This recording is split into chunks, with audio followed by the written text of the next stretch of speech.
he went into the cornflakes box and he went, yeah, Steve, I've got it here. And it was a massive thing, and he pulled it out. I thought, wow. He said, Steve, I thought I was being set up. Do you know what I mean?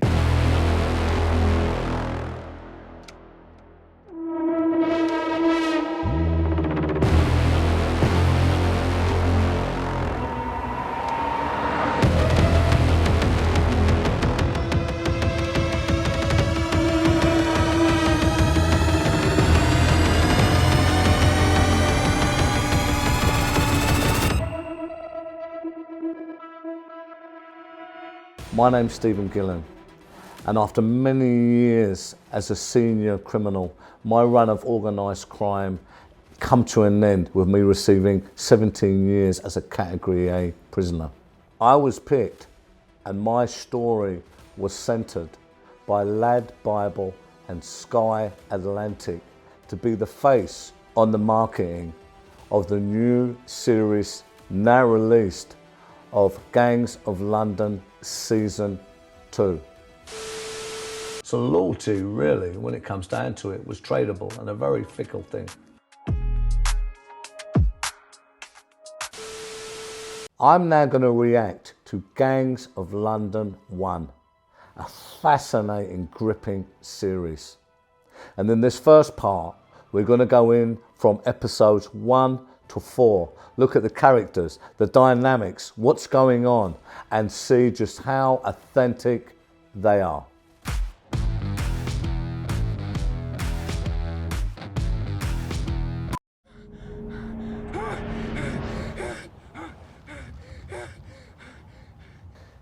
This is a very heavy scene at the start.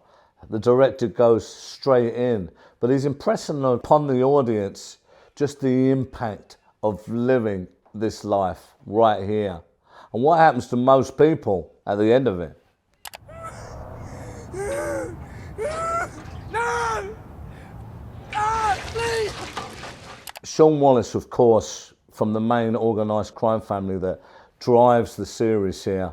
After the murder of his father, Finn, all the responsibility of finding out everything now rests on his shoulders. He's been brought up in this life. He has no problem taking people out to further the family. But another thing that would be going on in a character like Sean's mind at this point is he knows he's very vulnerable. He needs to find out who has killed his father. He needs to find out who is attacking them. He knows everything's at stake. And in the back of his mind, he knows he could very easily be, and probably is, the next target. He has no qualms in killing this guy. No one! No, please! Please don't kill me! Please! What else can I do?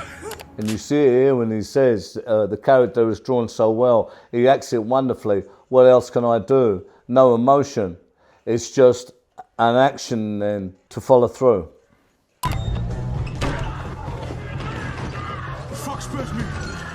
Elliot plays a wonderful role in this series because it's typical as well. He's an undercover policeman, but he wants to get straight into the centre of the firm. And the only way to do that in a very close-knit, organised crime family like this is really stick out and really show your value, just as Elliot does in this scene here.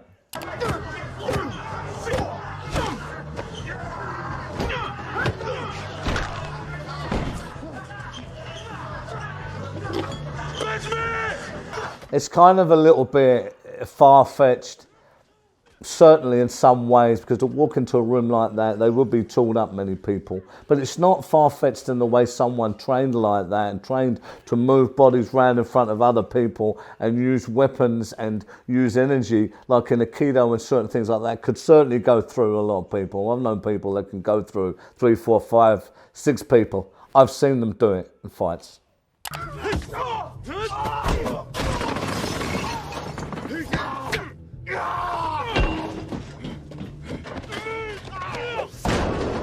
I love the way the different story arcs in Gangs of London propel the script forward. This is another sub-story plot that really really pushes all the characters along, because these guys that Elliot's chasing, they know that they've done wrong. They know they're hiding stuff and they're trying to get away. Elliot knows this also. He just happens to be in the right place at the right time, which is very good for this character.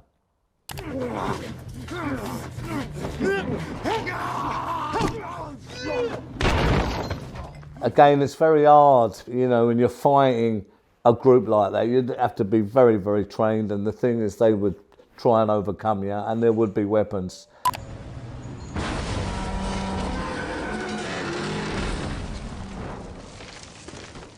This is a masterful scene as well, where they introduce Layla's backstory as a Kurdish freedom fighter, but they also weave it into the script beautifully because of the drought now, because of Finn Wallace's death, and everything has been shut down. They still need to supply their customers and earn money and keep their dominant position. So they've decided, because they have an old gripe with Asaf, to take his product at source and start using that and get that back to the UK so they can reposition with dominance within the group and capitalise on what is going on in London.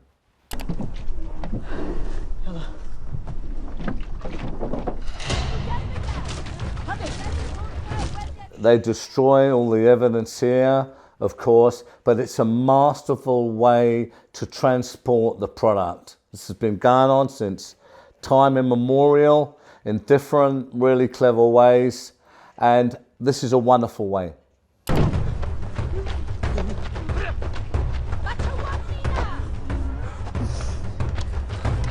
This is a really cohesive group over there. I have to say another part about organised crime gangs or people who come into this life, something that isn't really touched on or remembered, and that's the story behind them.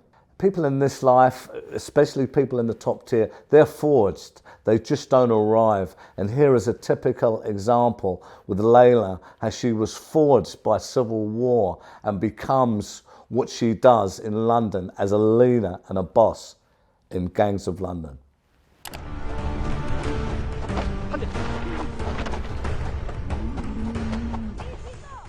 Of course, there is a real history and rivalry with Layla and Asaf that goes all the way back, and there usually is within different fractions and organised crime groups.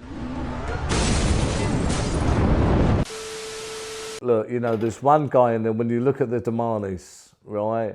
You know, and people around me from the old life, they would know this.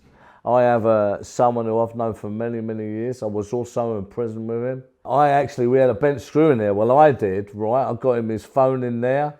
He was quite a guy, you know. He was very, very high level. He's out of the life now, extremely wealthy. But, you know, when I look at Damani, the father, he's just like my friend. Even how he moves, what he does. You know, and my friend as well now these days, you know, he's very wealthy, very corporate, you know, he does his own businesses. All of this stuff is behind him, but he come from that place and rose all the way through too. There's just one. Good evening, gentlemen. Welcome to the UK. Another thing that is masterfully created in the Gangs of London series is how you have people like Asaf, who is a brutal gang leader. He has no compunction of moving people out of the way. For him, it's about greed and capitalism and power. Of course, he's thinking about his legacy, positioning his son as the next mayor of London. But be under no illusions, guys. London, especially the capital and the city, has been well known and very attractive for major organised crime groups around the world to wash their money and buy their property and build their empires, just like it is shown in this wonderful series.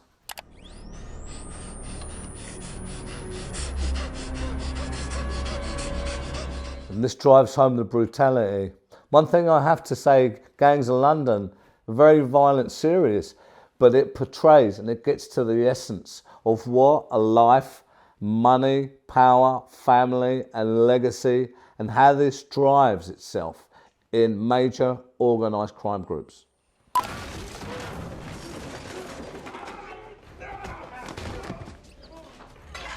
With the introduction of the gun for hire, the hitman, Lenny, coming into this scene, it says so much. It's very important for people to understand that there's only loyalty when it serves or suits people. Even people in my experience, and I know, who have grown up together, who've done much work together, yeah, they will try and hold and protect each other as much as they can in certain circles. But there will be times that go above and beyond even the loyalty that people in this life like that may have together.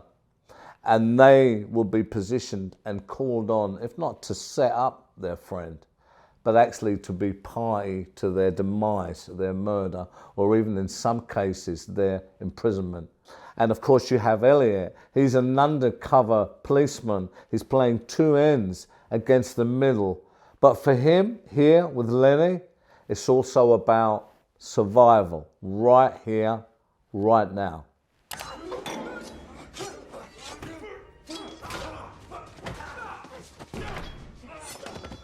And on the question of power, of course it corrupts. I mean, people around me, I've seen it with my own eyes. And the money and the success, that brings more responsibility, more paranoia, more of a target on your back, and makes it harder to live, harder to navigate your day. And this affects the psyche and the lifestyle of people in this life. Then you have your other people here like Lenny. They're like soldiers of fortune. They are maniacs, lunatics. They're known as such. And in many ways, dealing with these characters, with certain guys, they are known as mercurial. So they have to be even managed within violent, set-up organised crime groups with care. These are the kind of guys, they don't listen to no one. They're good to let loose, but impossible to manage.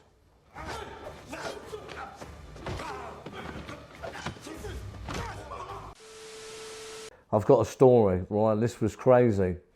The officer who I had, right, in prison, this was a high security prison, I won't say where it was, but one of his things was, and we used to pay him. I used to always pay him because would you give him $1,000 or a couple of grand, that's it, it'd be over a barrel in a sense, but we want things done, he wants some money, that's what it is. But he would never tell us when he was bringing in the gear, but I'd be in my cell, I was a Cat A then some mornings, and you know, the door would open, and there'd be a massive like parcel like this, massive, and he'd put it in the sink. A couple of times he'd done that to me, but one time we had a lot of stuff was coming into the prison. You know, there was like phones there was all kinds of stuff in there, but he went to the wrong place with it, and he gave it to my friend who was on another wing. So of course I didn't know what was going on, and when I found out there was a lot of money involved, there was a few people's stuff in there, right? And I thought, oh God, you know what I mean? Where's this gone?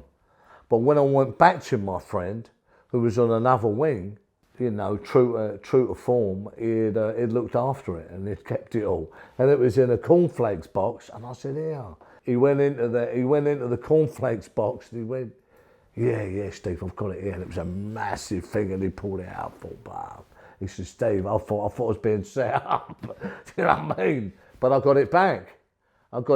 And that just goes to show you the different level of people in prison and the different kind of way people are programmed by the lives that they've lived and the kind of level of criminality that they're at. See, other people would have been a different story. It would have been gone. There would have been a lot of problems over it. But I wouldn't have been dealing with people like that at that level anyway. So there's one story. Why do you think that Sky and LadBible chose you for this project? I think there's a lot of similarities, specifically with the Wallace family and Finn Wallace. There's that Northern Ireland connection. Then of course there's a lot of the corporate stuff. It's very, very high level, but they come from nothing. you know, and they climb up. So, you know, there's a lot of violence, and I think with my story, they wanted to center, you know, my story, knowing a lot of them similarities. I think it's a wonderful series, you know, and a really good production working with these guys. Is it common for the son of a gang boss to take over after his father's passing? I think it's very common, but you have to say, in my experience, show me a great man who's the son of a great man. It usually doesn't translate like that, because the son always has so much pressure and really needs to be more than the father ever was. But then when you get to certain high echelon levels of organised crime, you know, they're very, very polished, and any father like that, they wouldn't want their children really involved in that. So there are other elements here, and it's not what people would think. What toll do you think this would have on someone who has to continue in their father's legacy? I think it's horrendous in many ways, because we're individuals, you know, and we have an individual path, but within the confines of a dynamic like that, the world gets very, very small. So there are really ingrained codes of conduct, and it doesn't leave people a lot of ways out of that life. Going by the opening scene, were public executions a thing in London gangs? Not as such, really. It was a lot more undercover, because people, you know, they don't want to be arrested. But as time has gone on, the portrayal there is quite accurate, because with the emergence of Class A drugs, you know, international cartels and the money involved, this has brought a different kind of violence, which in some cases uses this kind of public violence as a warning and positioning for dominance.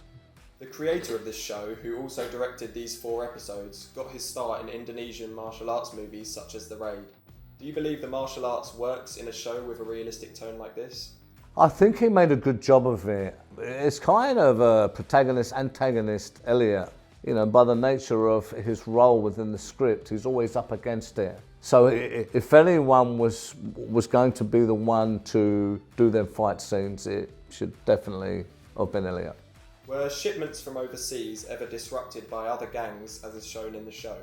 Absolutely, I've seen this happen a lot. And in that game, although there's a lot of structure and organisation at the top, you have to know that everyone is looking to jump over everyone. Everyone's looking to come up, and everyone is looking in some way for a weakness or to rob everyone else. It's a very hard industry, a very violent and a very dangerous industry in that way. Were criminal gangs more brutal in other countries with their torture methods, or would you say it's similar all over the world? I would say there are different signatures, you know, from different places. I mean, we all know South America, where they was like going all the way back to, you know, the Cali cartel, you know, Pablo Escobar, Medellin, you know, the Medellin cartel. But now it's the Mexican mafia, you know, and they're very much, they will not just kill someone who's slighted them or is in opposition to them, but they'll wipe out the whole family and the whole bloodline, because they don't want anyone to grow up, especially the male line or the family, and then to come back. So this is very brutal. How do I rate Gareth Evans' script, the cinematography, the wonderful narrative, acting, you know, the amazing fight scenes and action in Gangs of London Season 1. I thought he'd done a masterful job. I really think Gangs of London is a real hit series that is very close to the truth and exposes in many ways, in a cinematic way, the underbelly of some of the higher levels of crime that some people would not know about. It's very violent, but guys, this stuff does go on. I would give episodes 1 to 4 as we dive into this season 9 out of 10. I think it was well done. I think the characters were well drawn. I couldn't help even watching it myself, thinking of many characters, family members and all that from the old days that were so similar to some of the main characters that navigate this script in Gangs of London episodes 1 to 4. Guys, hope you liked that deep dive on Gangs of London Season 1 episodes 1 to 4. A lot of really raw, really exclusive terrifying content, informative content on the channel, guys. Make sure to subscribe, hit the bell so you're notified. We've got a lot of cool stuff goes on here at Raw Media Creative Studios, and you don't want to miss, guys. I'm telling you, where I go really into the rough stuff in Gangs of London, episodes 5 to 9, season 1. Don't miss it. Of course, I have quite a story myself, guys. If you want to know more about that, there's books and other stuff, a lot of free stuff. Go underneath, have a look at my brand, and don't forget, look after yourself, take care, and be lucky.